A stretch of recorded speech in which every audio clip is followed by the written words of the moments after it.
Yes, yes, yes, yes, yes, yes, yes, yes, yes. Come on, let's go. It is what it is. Monday, Monday, Monday. I tell you, it's gonna be fantastic today. I tell you. Yeah, that's what we want to discuss. We all know I'm a Manchester United fan. I welcome everybody into this show. They call me the Don of Sport Entertainment. Don't mess around. This is ISTV, Intercontinental Sport TV. Guys, what are you waiting for? You're welcome to the channel. Please subscribe to the channel. Don't get say it's all about us. It's all about sport. It's all about everything on this channel. I tell you, it's gonna be massive today. Kunle is ready. Top for life. He's a Liverpool fan. I tell you, he's scared. I tell you, I can feel his heartbeat.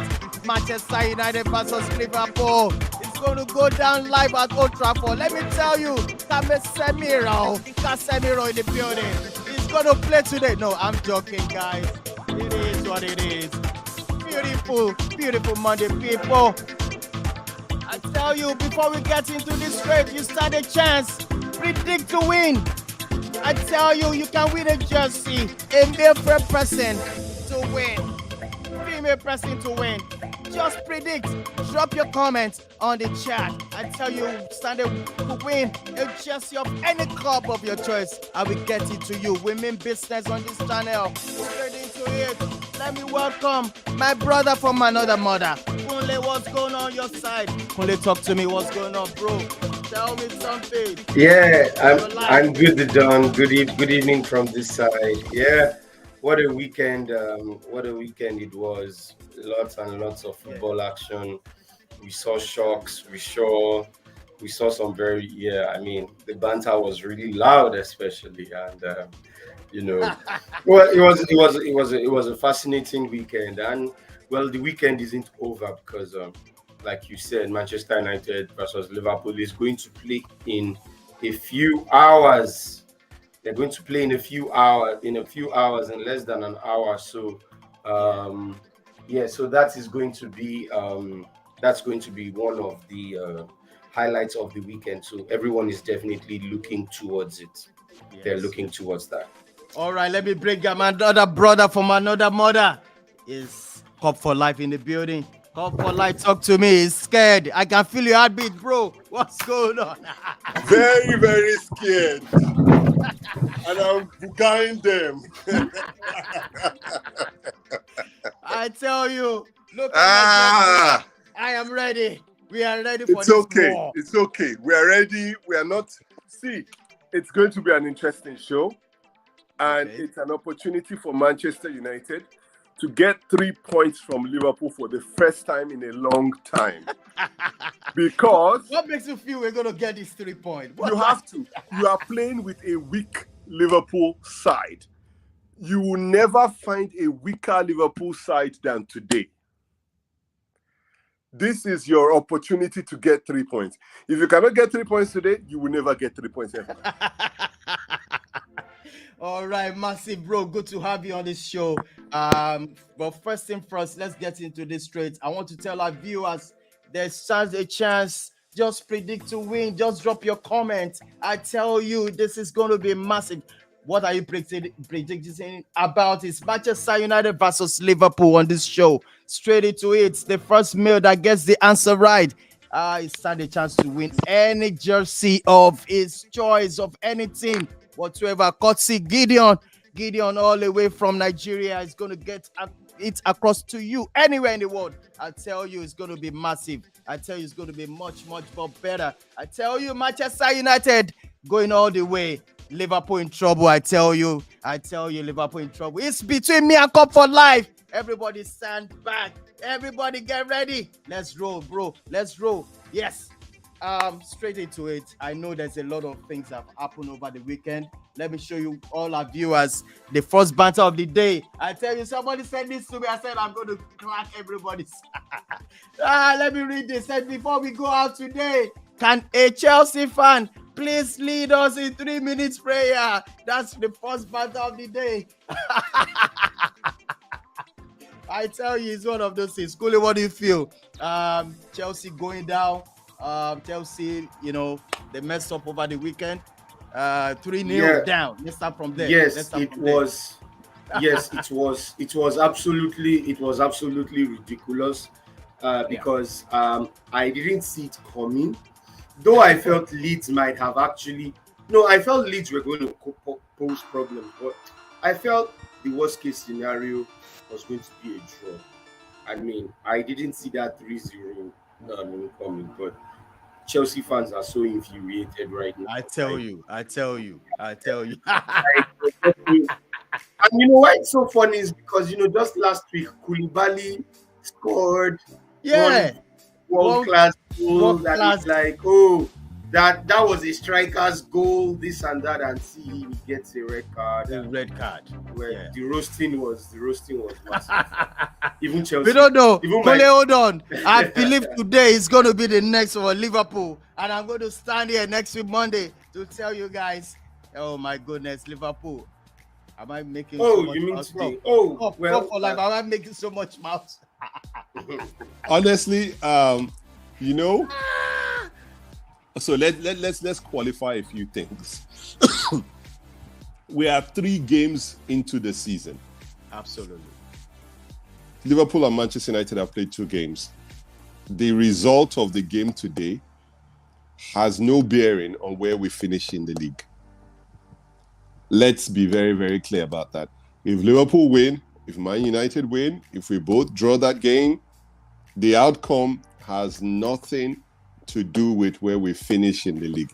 It's too early. That's why when I see Chelsea fans getting carried away, even Arsenal fans as well, getting carried away, saying, we are going to win the league. Yeah. I look and I think, just calm down. You've played 2 or 3 games. Mm-hmm. They don't have to calm down. No? After 10, 15 games, you can start to see where we are going. It's too early. But with regards to Chelsea, I think this was they really needed that defeat to get them into that normal way of thinking again. Because I think they had started to get carried away. They were starting to think that they were going to be better than they actually were. Yeah. I still think they will finish in the top 4. I still think that. And I actually, funny enough, I've seen them against Spurs and they were better than Spurs. So I'm not worried about them. But with regards to Manchester United playing Liverpool, if Manchester United cannot beat Liverpool today with no striker on the pitch, with Thiago Alcantara not playing, with Ibrahima Konate is out, isn't he? No Jota. No Jota. No Jota. No Firmino. No Matip. You are looking at it that if you cannot beat Liverpool with this is half of the team. If you cannot beat Liverpool with half the team, then I don't know when you will ever beat Liverpool. It's as simple as that. Want to say something? Well, okay. Firstly, what I wanted to say about Walk Up for Life said about how people are already reacting in just this early part of the season, how Chelsea seem to get carried away like it's a reality check. I think I said something here backstage yesterday that social media is like a very, very big. Do I want to use the word distraction? Because everybody is already talking. Look at it now. Sometimes, okay, yes, I know we banter and all, but sometimes you just feel that some of these banters are not. I missed a call. A call just came in now. I'm trying to figure out where the person is. Let me quickly read it. I'm loving the atmosphere on the show. That's okay. Let's go on. It's just a few message for someone sending us a message on WhatsApp. Thanks a lot. I appreciate it. All right. So it's always the banter sometimes to me is unnecessary. But the problem is people get sucked into it. Like now, as Cup for Life rightly said, because Arsenal seems to have a good start, they already begin to think it is going that Arsenal has arrived and all. and they feel that, oh, because Liverpool has had a bad start, they can't catch Manchester City, forgetting that Manchester City can equally have a slump. They too can miss Kevin De Bruyne now and Haaland. Let's not forget that Haaland had some injury problems, at Borussia Dortmund. Maybe it gets to follow him. So everyone with their own problems. As for Manchester United, yes, this should probably be an opportunity to beat Liverpool for the first time. I think since Jurgen Klopp came, I think Manchester United have not beaten. I think they've not beaten Liverpool. Yeah, I think they have not. Or maybe they have, or maybe since Van Dijk's arrival or something. I think it was. I know it's been a while. Era. I know it's been a while. Manchester United has beaten Liverpool in the Premier League, be it Old Trafford or at Anfield. So I know this is a chance, but let's not forget that Manchester United are trying to figure themselves out. So it's going to be very difficult. I mean, people are still trying to think, okay, what is Ten Hag going to play tonight? Who is he going to have in midfield? Okay, there's no Casemiro. Okay, we found out that playing Eriksen Fernandez with Fred or McTominay was a bit of a disaster. So last time out against Brentford. So who is it going to be? Is he going to stick with Fred McTominay again? Who's going to be in the center of defense? Maguire with who? You understand? So all sorts of questions. Who's going to be in attack? Is it Rashford that would start? Is he going to bring in Elanga and all of? So it's really an unknown. And as far as I'm concerned, I wouldn't personally give Manchester United anything in this match because they are still trying to get themselves in order. You can see they are trying to get players who can play to Ten Hag's. Kunle has finished Manchester United. How did I finish? How did I finish? I'm going to be real. I'm going to be real because me trying to say I want to be optimistic about this team because I have already seen it that these guys cannot play the way Ten Hag wants. So it is very clear that is why he needs to get all those likes of Anthony, Gakpo, players who know how that pressing game is like. You understand? That is why he needs to get there. Because it is clear that the likes of Elanga, Rashford, because they were not trained. And if you say you want to train them, we are in for a long thing. You understand? So we have to get those midfielders. We have to get those defenders who know how to do that pressing game and all and stuff. So, that's why probably when those guys arrive, maybe I can start getting optimistic. But with this current team and what Ten Hag wants to do, I'm not that optimistic here. One thing I'll add to what you just said there real quick, Kunle, is this. To all those guys who get carried away when you are starting the season and, social media, as you said, is full of all kinds of analysis of this sport that does not make any sense. People, if you think about it, if assuming Liverpool goes into this game and win with half a team, Liverpool are 2 points behind City.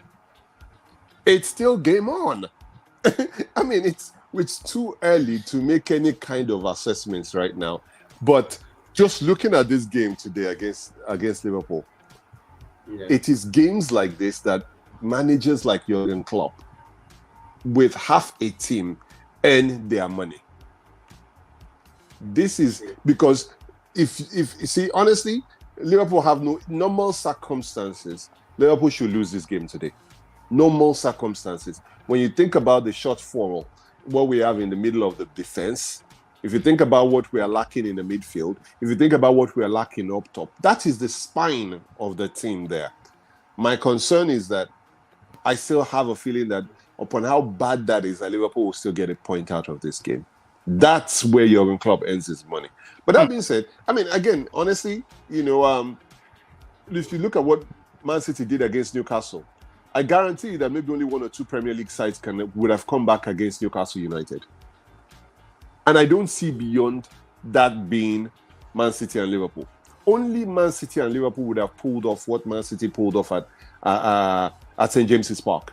I don't see any other team coming back to win or draw that game the way Man City did, except Liverpool. But anyhow, there is an opportunity for Ten Hag today to register 3 points. If he cannot, that is Liverpool should be playing for a draw with what we have on paper. Playing for a draw. If Liverpool win that game, Ten Hag has a real problem on his hand. A real problem. Yeah, that's it. All right, guys. That's why he wants to get those players as fast as possible. I want to tell the viewers once again, you stand a chance. Just predict to win on this show. On this particular show, you stand a chance to win a fantastic prize. I'm talking about a jersey for a male or a female if you predict very well correctly on this match between Manchester United versus Liverpool. For example, for myself, I'm going to say Manchester United 2, Liverpool 1. That's the prediction. Just drop the first person that gets the answer right on this show is going to go away with a jersey, no doubt about it. And let's quickly look at the result for the week that I've just passed. I'm talking about the just past weekend. Spurs winning with 1-0 over Wolves. Crystal Palace dealing with Aston Villa with 3-1. Everton again drawing with Nottingham Forest, and Fulham for the first time. I think they won their match with 3-2 to Brentford. Leicester City losing again to Southampton with 2-1, and Bournemouth winning. Arsenal winning Bournemouth away. That's a crucial. That's a fantastic one from Arsenal. The Gunners. They have 9 points so far. So far, so good. And Leeds United dealing with Chelsea. In fact, Professor Tuchel couldn't make it to the show today. Couldn't make it. It's just so he couldn't believe it. And also West Ham losing to Brighton. I'm still coming to you, Cup for Life. What is going on with West Ham losing again to Brighton? Is it the time to call Moyes out? To call it a day for Moyes? What is the point? And also the match between Newcastle versus Man City, 6-goal thriller over the weekend was fantastic. It was a great weekend, I have to say. So, Cup for Life, please, in all these fixtures results, I mean, these results being on the screen right now, which particular ones really fascinate you, amaze you? I mean, whatsoever the context may be, that which one results really moved you so far? Please go for it, Cup for Life. It's an interesting question. I think there are a couple of really good results over this weekend. I mean, I can talk about what I saw with the Spurs-Wolves game, which I thought, that was an interesting match from a different perspective. I loved the Palace performance as well. I think that the West Ham game against Brighton was also significant. It showed everybody how good Brighton are, and the fact that you can't just assume that the fact that Brighton beat Manchester United, that you think, it was a fluke. No, they are a very good passing side. However, if I had to pick one game for me, it was the Chelsea loss.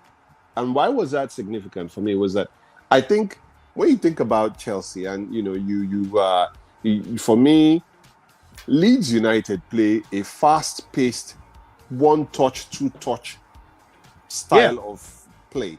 Aside from the fact that their style of play, this quick-moving, fast-paced, one-touch, two-touch, players arriving into space, tactical awareness of where your colleagues or your teammates are. I think one of the things that he showed against Chelsea is that if you are a side that you can play quick, fast-paced attacking football, Chelsea at the back will struggle because of the age of the players at the back. And, you might want to say that, okay, Thiago Silva is a world-class player. Kalidou Koulibaly is a great player in his own right and all of that. But don't forget this. It looked to me that Leeds United targeted those two players. And they put a lot of pace around the two of them, and the two of them struggled badly. Absolutely. Granted, the first goal was a complete howler by Mendy. Maybe if that goal hadn't gone in, maybe the game might have taken a different dimension. But for me, when I really think about it, the pace that they played the game and how quickly they went into, how quickly they attacked the left side of Chelsea's defense shows me that there is a formula to how you beat Chelsea now, and they need to be aware of that. That this is going to become tricky for them. But that being said, I still think that Chelsea will finish in the top 4. I strongly believe they will. It's going to be a tough season, but it's not going to be as easy as they think. I still feel like I still feel that they lack some firepower from a number 9 perspective. That much was evident. Raheem Sterling is a great player from the wide areas, but trying to deploy him as a number 9, to me, I think is a mistake. Havertz has showed that he's not good enough in that position as an out-and-out number 9. Timo Werner is on loan, and Lukaku was deemed not good enough, which in my own opinion was wrong. So you think about it, they still lack an out-and-out number 9, somebody to finish off the chances. Raheem Sterling, great on the ball, incredible skill, but so often, he's either caught offside or when he actually gets into the finishing areas, he just lacks the number 9 aspect to finish off his chances. So if they get a number 9 and somebody else in the center of defense, I believe that they could really challenge for the title. That's for Chelsea. All right. Kunle, among all these results, which one of them is really touched you, apart from what Cup for Life already said, is there any result that is you want to talk about? I would talk on. I think I would touch on the Manchester City Newcastle. Wow, that's now out there. Yes. Now, one of the reasons why I want to touch it is it's not because Newcastle came and beat where maybe they scored 3 goals first and stuff. They were leading 3-1, then City came back. But it's actually the Newcastle squad and what Eddie Howe is doing with. Eddie Howe came into this team. You understand? He came into this team when Newcastle were in the relegation zone. So, of course, their aim was to avoid the relegation zone. I know people already started coming because they have investment from the Saudi Arabians that, they were going to go for big players, that maybe Eddie Howe was even going to be sacked. They would go for a bigger manager because they have bigger plans. But if you look at it, Eddie Howe is on a long-term contract, and they didn't really buy that many players per se. And even the players, this summer, and if you look at the players they bought, it's players from those kind of average Premier League sides. Yeah. A Callum Wilson that came from a Bournemouth that got relegated. Chris Wood from Burnley. You brought Daniel Byrne from Brighton. Okay, Kieran Trippier, he came from Tottenham Hotspur, went to Atletico Madrid. I feel he's the biggest player, but he's already a player in his 30s. And, so if you look at these players, Nick Pope from Burnley, and Eddie Howe has been able to bring this side. Now, Newcastle are actually a side that look very confident. Newcastle is a side now that you can't just beat anyhow. It seems they look stronger, despite the fact that they don't have that very big name, they don't have that very big name signing, despite the fact that they do have lots of money that they can spend. So I feel it actually says a lot that, with those kind of crop of players, Eddie Howe is actually doing a big job. And I think Newcastle can go very far. So that Man City draw is probably a statement that whoever you are, Newcastle is going to be a very, very good side that can hurt anyone. So kudos to them for what they did, and I see them going very far if they stick with Eddie Howe. All right, I want to welcome Professor Tuchel as well. He's a Chelsea fan in the building. Let me give him this music. He's welcome to the show. Class. Come on, Prof, what's going on? Hello. Hey, but how's it going? Hey. Come for life, Kunle.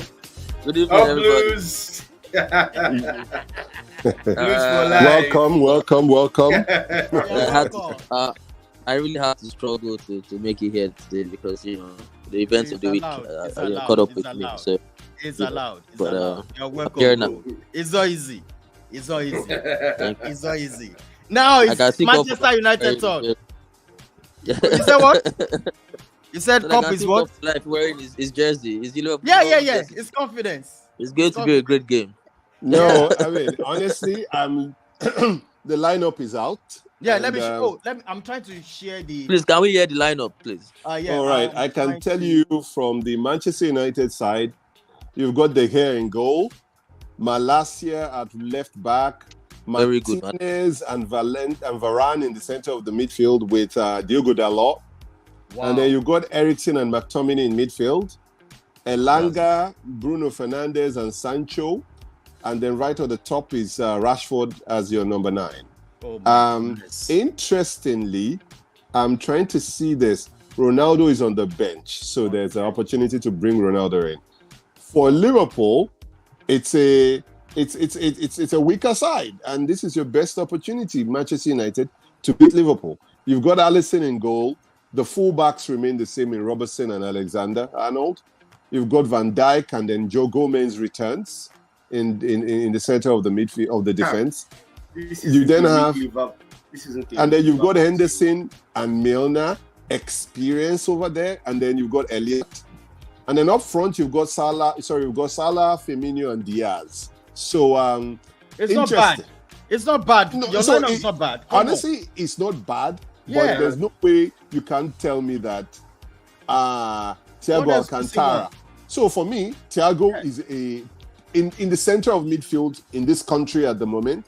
I don't think you can pick 3 players better than Thiago Alcantara. Just one.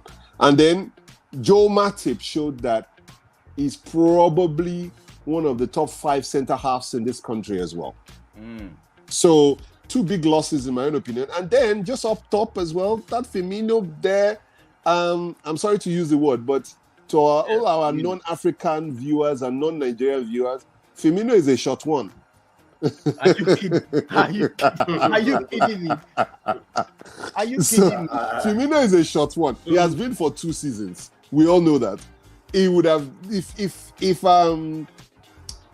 Nunes had played this game, I guarantee you would have lost by maybe 3 or 4. But with Firmino, I'm not surprised. I think this is a draw. This is a draw.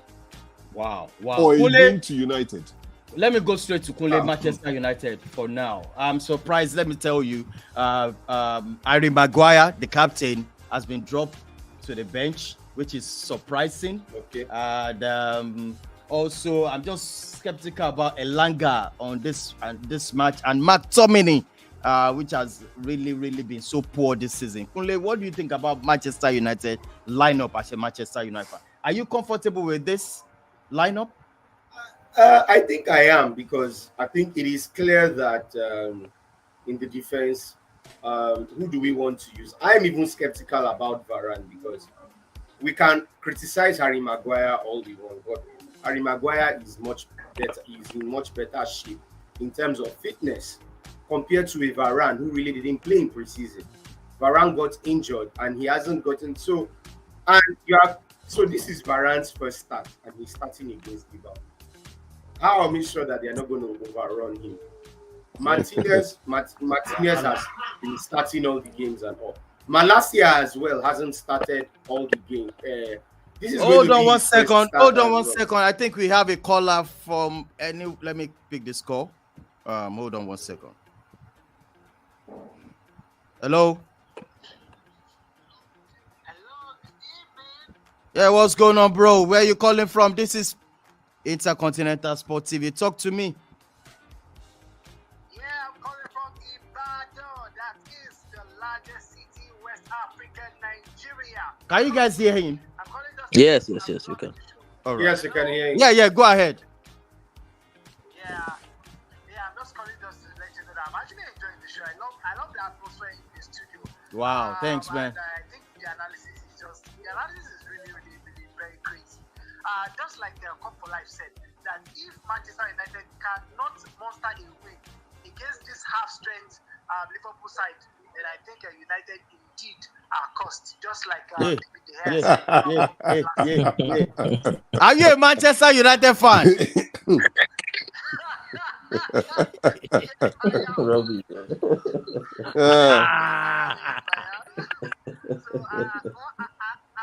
regards the match, I think I see United. Well, I believe United should be able to get a win in this particular game because Liverpool are not up to their full strength.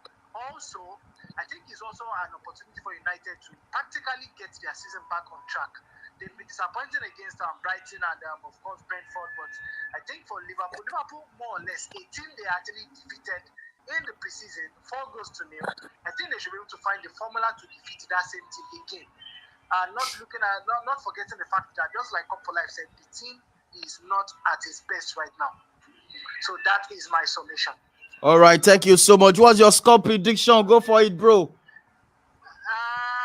well, let me make it a slim one here. Okay, let's say United 3, Liverpool 1. I told you, Couple Life. I know. I agree we're in trouble today. I just feel it as well in my spirit that we're in trouble. I feel it. All right, thank you once again, bro. You're welcome.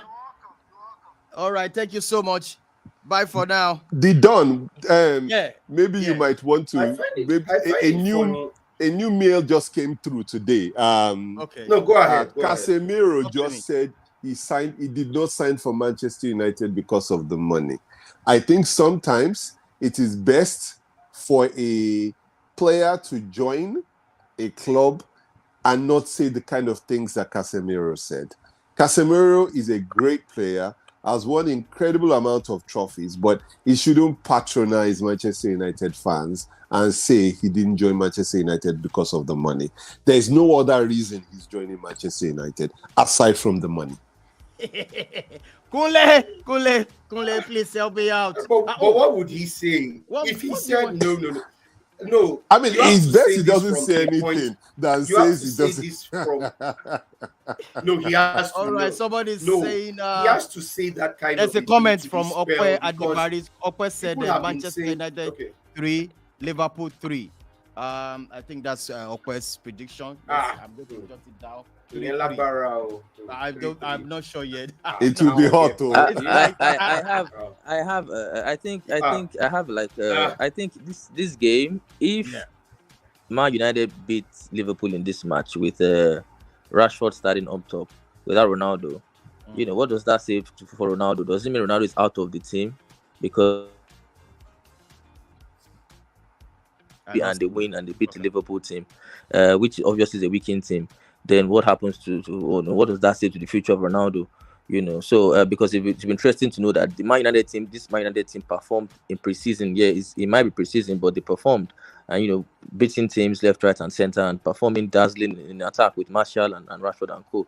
So if it's been interesting to see how they perform today without Ronaldo, and maybe that would spell the future of Cristiano Ronaldo in the team as well. Wow.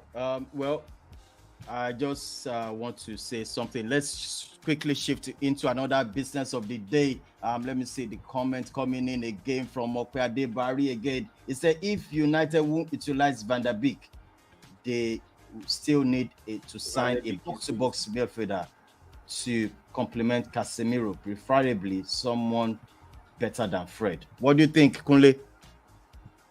See, Van der Beek is going to leave Manchester United as far as I'm concerned. I think they need to sell him because even Ten Hag does not have a place for him. So it's going to be McTominay. It's crazy.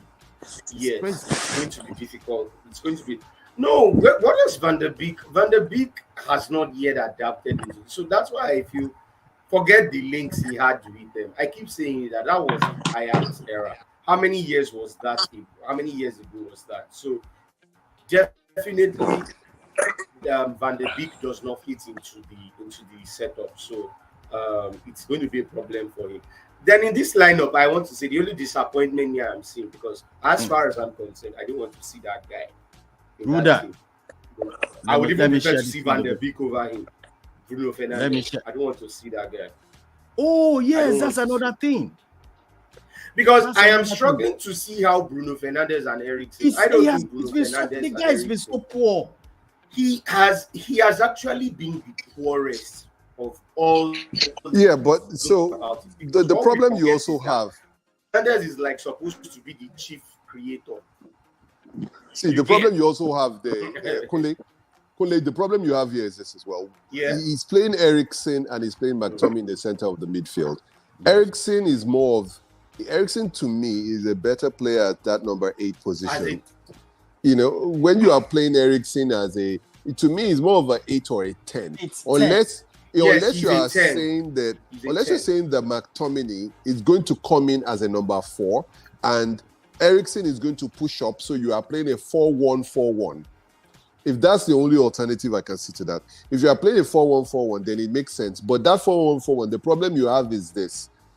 Do I believe that that Bruno Fernandes and Christian Eriksen, when the ball is now facing them and they have to go back the other way, do I believe that they have enough about them defensively to be able to cover Varane as well as Martinez? I am very, very that concerns me. I still think that, I don't believe that Eriksen should be played in that position. Just my own opinion. I believe Eriksen needs to come off from that. You need another holding play. And I believe, of course, eventually that Eriksen position will go to Casemiro. Yeah, definitely. And then Eriksen will move forward. And then Eriksen will go up. So I feel it's Bruno Fernandes that gets to suffer at the end of the day. And I wouldn't be surprised. All right, somebody, Okwe Adebari says Eriksen and Bruno always starting together is not ideal.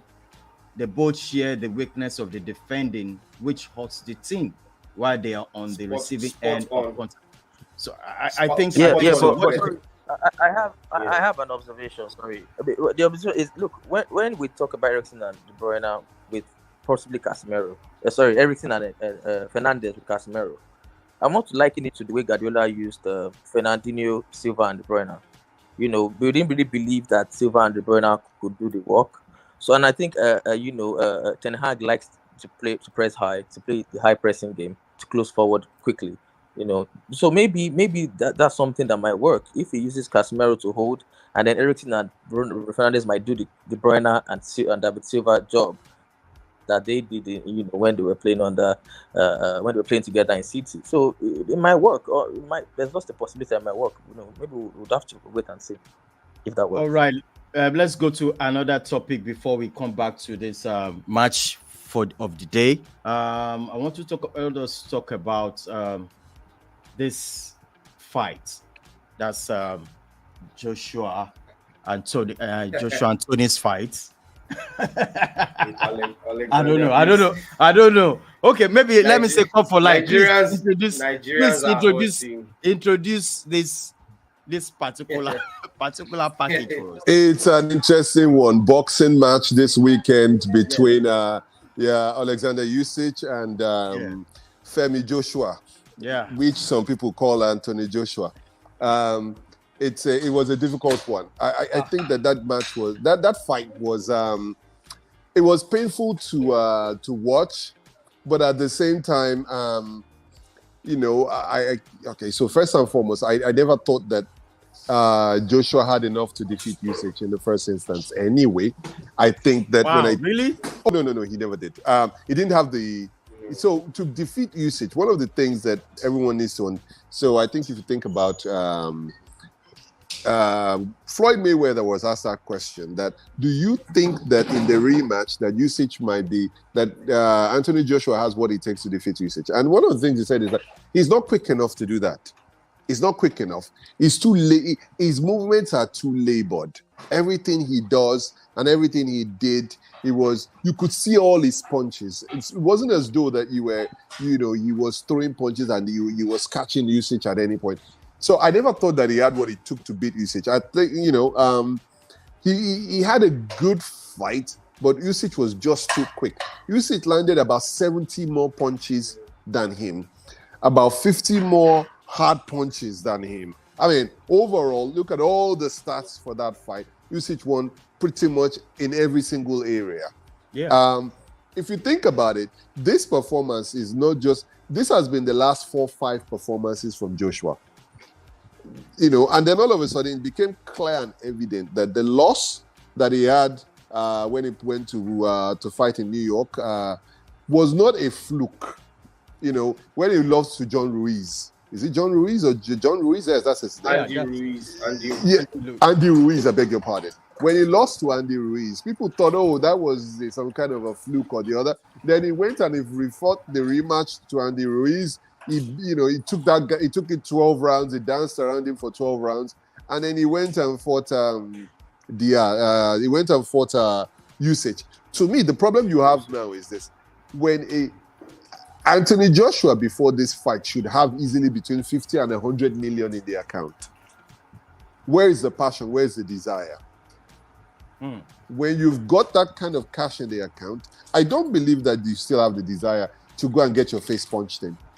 I don't know about that. Now, I might be wrong, and because they're boxers like the Gypsy King, in my own opinion, Fury still wants to fight, even though right now he said he's retired. But I think it's time for the next champion, and I think it was lovely to see Anthony Joshua. I am a little bit disappointed that he embarrassed himself after the fight when he took the mic and he started to say all kinds of nonsense. I don't know where he was going with that. I think he's a great fighter. He's had his time. It's time to move on, and he should have just bowed out more gracefully than he did after that fight. Well, Kunle, what's your submission on this? Let me quickly hold on, Kunle. Let me quickly read Okwe's message. It says Anthony Joshua is too much of a tactical boxer. He needs to learn how to go in for a fight when his opponents do the same. Also, it says Joshua also clearly never had enough stamina to go 12 rounds, which every boxer has noticed. Ruiz exploited this weakness. And actually, I will actually go as far as saying Anthony Joshua, for me, is not a tactical fighter. Usage is a tactical fighter, right? Anthony Joshua, the problem Joshua had and continues to have is that he didn't have any good tactics to go into that fight with. And the best of Joshua we saw was when he was a brawler. When he would knock people out very quickly without any kind of particular tactic in mind, he would just go in, he will knock you out. The minute he started to get coaches that wanted to teach him different stances and different ways to approach a fight, all of a sudden it started to look very ordinary. Tyson was a brawler. He is also a brawler. He should have stuck at being a brawler rather than trying to be tactically sound. That's not his game. And he's been exposed every time he's tried to be tactical. He has no concept or understanding of that. I respect him a lot, our brother from Nigeria, but really, I think it's time to go home and relax and enjoy his 100 million. Thank you very much. All right, Kunle, over to you. What do you say about the fight before we move to another disgraceful outing over the weekend? Kunle, please talk about this. Cup for Life has very much said everything. I think Usyk is, apart from Usyk probably being even more tactical, Usyk is also technically, in terms of the skill, he's got it. Because if you know, Usyk is a southpaw, he's a lefty. So that left hand actually gives him a very, very big advantage. That's why he's actually able to land those very fast punches to Joshua before Joshua anticipates. He has already. That was why that first fight was just up it, and that was when I knew that this guy was a different breed to that Joshua has ever faced. In the case of Ruiz, we could say, one of the things was probably Ruiz, he underestimated Ruiz. Yeah, that's where Ruiz did fight well, not that. I know Ruiz because he has a very bulky stature and he has a lot of mass of fat in his body. It's kind of like a shock absorber from him feeling any of so that helped him. But I knew that if Joshua adjusted his game, he would beat Ruiz in the rematch, and he did. But for this Usyk, when I saw the first match, I said, even in the rematch, Joshua did not have an answer to this guy. Nothing for him. Like Usyk was so fast. I said, no. That this is a breed. This guy is a breed. I am even worried. Even this guy, if he's going to face Tyson Fury, that game is going to be. It's going to go down to the wire as well, because Usyk is a different breed of a boxer that I think I have not. He's just different, you know. And the funny thing is, nobody really knew him like that until he was facing Joshua, you know. So he's now brought himself to the limelight, and also, I mean, it's fantastic. But as Cup for Life said, what Joshua did was disgraceful after with the things he was saying. But you need to understand when someone when you're used to winning, that's what happens. You know, defeat like that becomes very painful and it becomes difficult to take. It's not different from Jurgen Klopp. Jurgen Klopp sometimes doesn't know how to take. He sometimes doesn't know how to take defeat. Talk to me. Yes, and then he gives excuses. They have come again. Well. I'm just saying. Klopp likes to sulk when he loses, so it's kind of the same thing Joshua was expressing. It's normal when you are used to winning. Defeat is very painful to take in, so I'm sure he'll adjust. Kunle, to Joshua's credit, though, he has gone on to apologize after that his emotions got the better of him. So I want to give him credit for that. That after that he apologized that he didn't know how to take it. And you are right, Kunle. He did say so that when you've won so much in your career, you don't know how to take a defeat like that. You don't, you know, and it's tough, you know, because when you're a winner like Jurgen Klopp, all you know is winning. Then the day now comes, somebody does better than you. Because nobody's better what than the him. hell happened? Nobody's better than Klopp. No, I understand. I understand why he sulks like that. I clearly understand it. All right, guys. I want us to talk about this guy going forward. We want to talk about this UFC. Also, the same thing to a Nigerian. I want Cup for Life to please introduce this particular, because at this moment I'm so emotional that two Nigerians at the same time, the same day, going down like this. Please. So this was the rumor this weekend. This weekend, somebody, I saw this post somewhere, said if you're a Niger guy, do not fight this weekend. They will beat you where you go. This weekend, if you be Niger, sit down for house. Don't go and look for problem. Don't fight anybody, because with Anthony Joshua, we expected him to lose. Let's be honest. You know, there was this comedian guy who actually, there was this comedian guy who did a video on Anthony Joshua, and he was actually praying and crying in the video that who is the person that organized this fight. But when I think about the Usman fight, though, Usman is such a astute, mixed martial artist. Such a fantastic, he has operated at the very highest level now for a few years, and he's been so good. I think he lost concentration for 1 minute and he paid the price. Or for a split second, he lost concentration and he paid the price.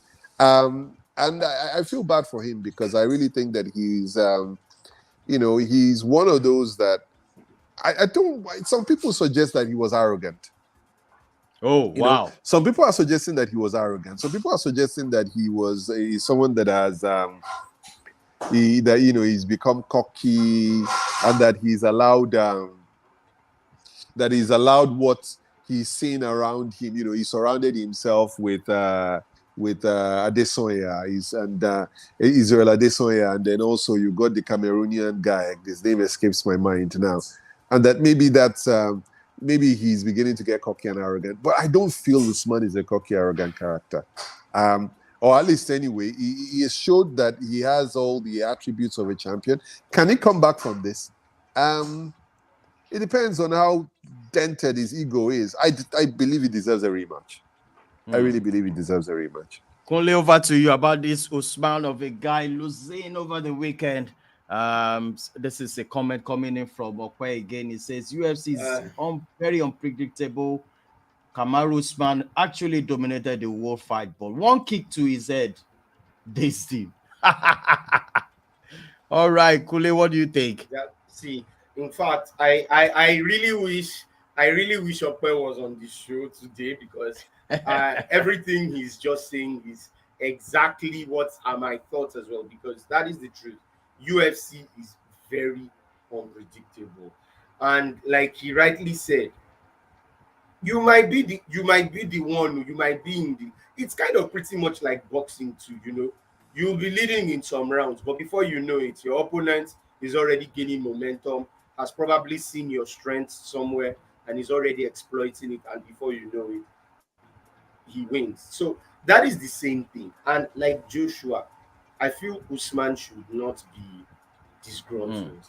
Take this defeat. I understand. He has dominated in UFC, and that's why I see even Nigerians, it was difficult for them to take it in, because even Nigerians have been used to these guys winning. So to now have two Nigerians losing in one weekend is like, it was so much of it. I was understand. So much. But we need to understand that these things happen. Defeat is part of, but it's not the end of the world. Take it up. Okay, if you're going to do a rematch, come back, because for the guy to have beaten you, it means there is something. There is something that the guy, just the same way. Let's say Bournemouth. Oh, all right, Kunle, hold on 1 second. We have a comment coming for another one of our subscribers. Says YMX Highway says everyone has a good plan until you got hit in the face with a bad hook. Absolutely. So it's for him to do. It's for them to re-strategize. That's it. Just go back. If you're going to have a rematch, re-strategize. And I'm sure if there's a rematch, you will definitely. I believe Usman will come out stronger, but he should not underestimate Edwards. He shouldn't. He shouldn't underestimate him. Take him as a serious opponent, and I'm sure he'll beat him. All right, I'm coming back now. Before we wrap up the show, I want us to go back to Liverpool lineup. 1 second, let me share the screen once again. I just even observed something. Fabinho is on the bench. Why is that? That's why. Somebody just texted me now. I didn't know that. I was just checking. He's on the bench. What's up, Cup for Life? Is he? I'm sorry. Cup for Life, please talk to me. Why do we have? Well, why is Fabinho on the bench? Yes. I mean, it's an interesting thought. Yeah. For me personally, I've thought of Fabinho for a while, and I honestly. What are you telling me, Fabinho? Yes, Fabinho is on the bench, but you know what? Fabinho has not been playing well for almost a season and a half. And seriously, great player in his own rights, but over the last season and a half, the Fabinho of the season we won the league. I mean, it's no way we're not getting anywhere near that Fabinho at the moment. We're also not getting anywhere near the type of Virgil van Dijk as well at the moment. So there is a degree of a dip in form that I think that we needed. I think sometimes you need them to sit this one. You need a player to sit one aside so that he sees that, okay, you know what? There are other options here. And I think Jordan Henderson will do a good job there. I think Jordan Henderson will rotate with Milner in that position. My only concern is this. James Milner is a red card waiting to happen. James Milner, before the 90 minutes is over, would have received at least one yellow card. Mark my words. All right, go to your bench right now. Look at your bench. Are you comfortable with it? I mean, if anything goes wrong, we don't have Keita on the bench. Well, I'm glad we don't have Naby Keita on the bench. First and foremost, Naby Keita has not played a good game for Liverpool in probably 5 years. In the entire time he's been at Liverpool, he's been a disaster. Anybody who's a Liverpool fan will tell you that Naby Keita is not the situation, he's not the future. And I think he's actually even come out recently and said he's not happy with the way he's being used at Liverpool. So maybe it's time for him to go. Fabinho is a good player. Adrian is a good backup goalkeeper. Yeah. Costas Tsimikas may eventually come in for Robertson at some point. It all depends. Fabio Carvalho is a young boy we just signed from Fulham. I think at some point expect to see him come on for either Diaz or Salah or or Firmino at some point. He's going to come up in the way in the advanced forward places. Bobby Clark, this is a young player. You can tell from the squad number 42. Then you've got Stefan Bagsefik. He's a defensive midfielder, so he has the potential to be helpful. Nat Phillips and Sepp van der Berg are centre halves. I don't know why we need all this. Why we need two centre halves on the pitch or on the bench rather. Mm-hmm. I see a lot of. I don't see too many match changes except maybe Fabio Carvalho, but even that, I don't know. I don't feel like this defense is. Oh, sorry, this bench. There's nobody on this bench that makes me feel like if I was a Manchester United player that I'll be significantly worried. I think this is quite a weak bench by Liverpool today. Oops. What about you? At the moment, what do you think about? I agree to that. Yeah. Oh, you want to say something about United's bench? Yeah, I agree with Kof. Like that Liverpool bench looks weak because many of those players I can't even see their. I can't see their like that Stefan Bajetic. I don't know, Bobby Clark. You know, these are names that are not names. But if you look at United, but if you look at United, there's Ronaldo, there's Martial, there's Fred. Those are potential game changers. Van der Beek, possibly. Then this and Garnacho. It's someone that Manchester United, it's someone that fans have been waiting to see because he was one of the best youth players last season. He kind of impressed in pre-season as well. So Manchester United do have better options, but the major thing is this: they need to prevent Liverpool because Liverpool is going to rush them. Yeah. So if they want to win this game, they need to rush Liverpool first. If they don't rush Liverpool, the longer the game goes, the more Liverpool will get into the match. Get into the game. Yes. Yeah. Yeah. So see, if Manchester United don't take their chances in this game, Liverpool will take a chance. Absolutely. Definitely. That's what it's part of what I'm saying. Yeah. Absolutely. I agree with you. Absolutely. I think Manchester United, if you look at it, both squads on the bench, just by far a better lineup and a better squad than Liverpool have today. And that's why I maintain again that if Manchester United cannot beat Liverpool today, because trust me, there's nobody on the bench that is going to come in and save the day for Liverpool. Yeah. This starting lineup has to save the day for Liverpool. Yes. Exactly. There's nobody. This starting lineup that can do the job. Fabio Carvalho is a 50-50 that he can impact the game. 50-50. He's not a guarantee. He's very young. He's only 18 or 19 years old. Yeah. You know, the others are reserve players, or So to me, I'm looking at this. There's nobody really apart from to maintain the game. Do you get what I mean? So Liverpool have players that can come in to maintain the game, not to take the game to the next level. If Manchester United cannot win this match,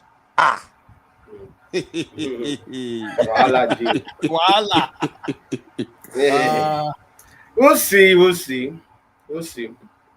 Okay, guys. Is there any updates? Is there any other thing we're supposed to talk about, mention in other sport for this for the last week? Okay, I think that's You want to say something? No, I think that's about our discussions, but I think we're supposed to spotlight the player of the week and or the week. Yes. Let me run. Yes. Top 10 and African players for the week. 10. All right, let me come back and let me roll the show for our viewers to see the top 10 African players for this week. Guys, let's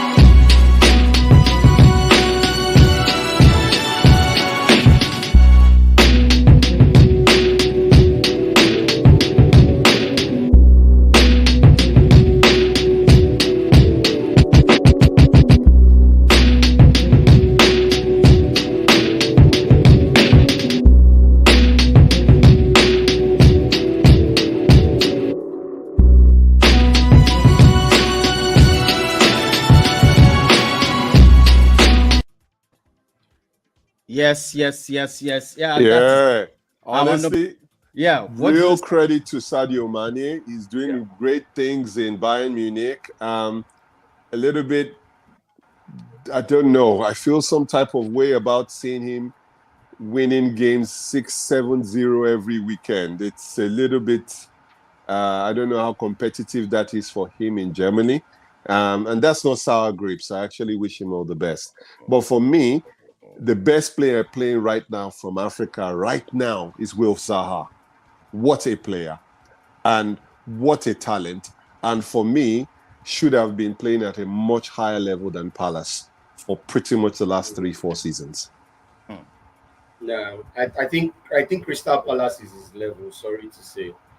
Yes, you are right, but I think it has showed that I've done some analysis on it, and I feel that there are some players who they are better at a level because that is where that is where their talent can shine. Not every player is meant for the top. I give an example of a Matt Letitia who played for Southampton, and we know what this guy did.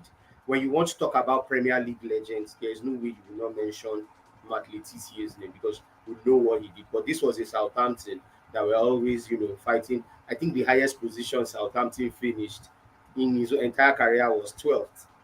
I did a check on it, but this was a guy who was a terror to the big teams and all. So that's how I see Wilfred Zaha, and I think he will be remembered for it. He's having his time, at least he's playing, he's the star player, compared to if he goes to a big club and games are not guaranteed for him. So he's a good fit for Crystal Palace as far as I'm concerned. And he's definitely going to retire, probably their greatest player ever, because he's really contributed a lot to them. All right. Is there any other guys you want us to talk about on this? I think I'm supposed to have like a star player. I think we're supposed to have a star player for the...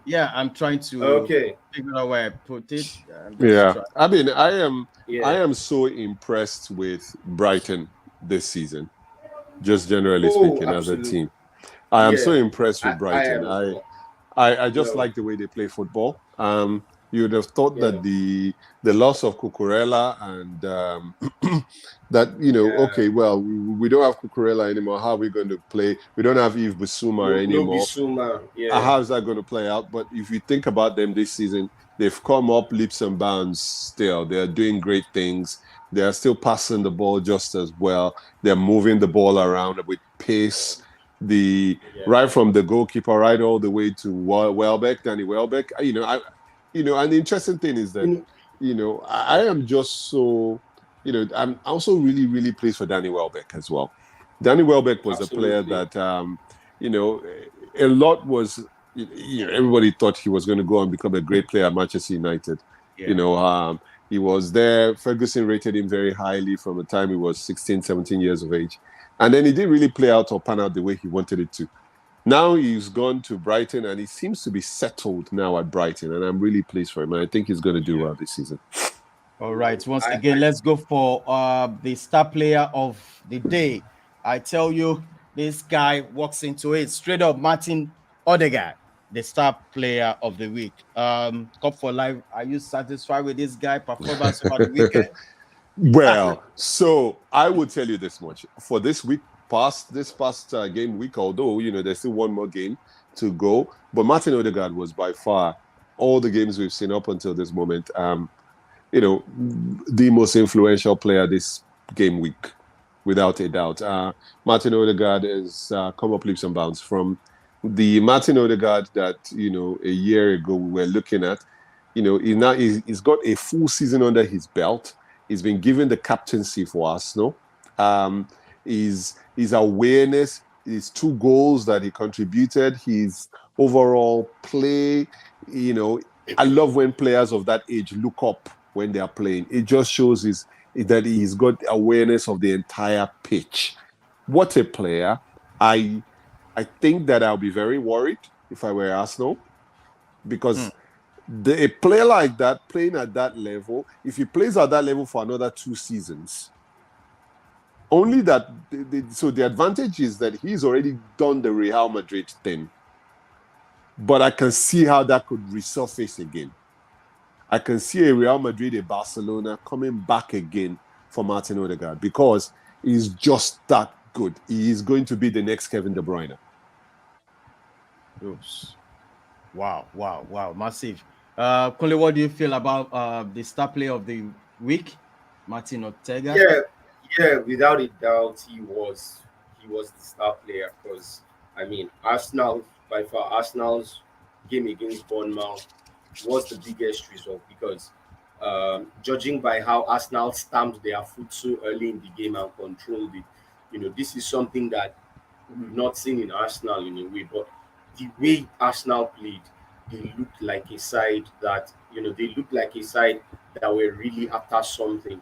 We've not seen Arsenal play this way in a very long time, and that is why I can understand why their fans feel very optimistic that something better can come out of them. And I can't blame them because everyone can see that there is actually something very different. And I'm kind of happy also for one thing because Arsenal have stuck with Mikel Arteta all through this while, and I know what he has had to go through, having to deal with players like Ozil, who wanted to show they were larger than life, Aubameyang.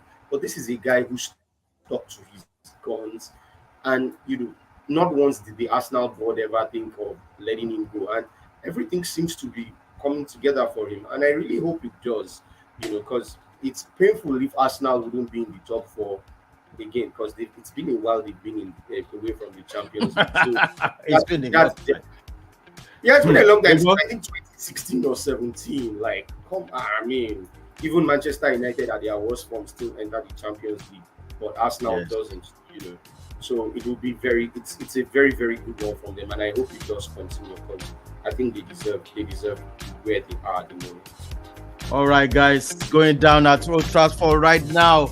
Everybody's saying Glazers out. Glazer out. Glazers are not. They are not going anywhere. You can't force them to buy their. Let me pick up a call from Nigeria. Okay. Yeah, who is speaking to us right now? Let me bring it down. Hello. Yes, I can hear you.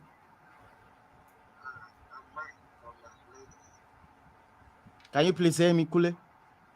No, I can't. Can you speak up a little bit, please? I said I'm Mike from Lagos. Oh, Mike from Lagos, all the way from Lagos. Yeah. Are you a Manchester United fan or the other side fan? Please tell me. I'm a Manchester United. Oh, Lord of mercy, 1-0. All right, what do you think, bro? Welcome to the show. Thank you. I just got your info from Twitter, but I'm not a follower of your show actually. All right, please subscribe to the channel. Let's do this together. Let's do it. Yeah, so how can I get to follow up on your shows? Well, at the moment we're about to wrap up the show, but you can check us out on the on our YouTube space, Intercontinental Sport TV.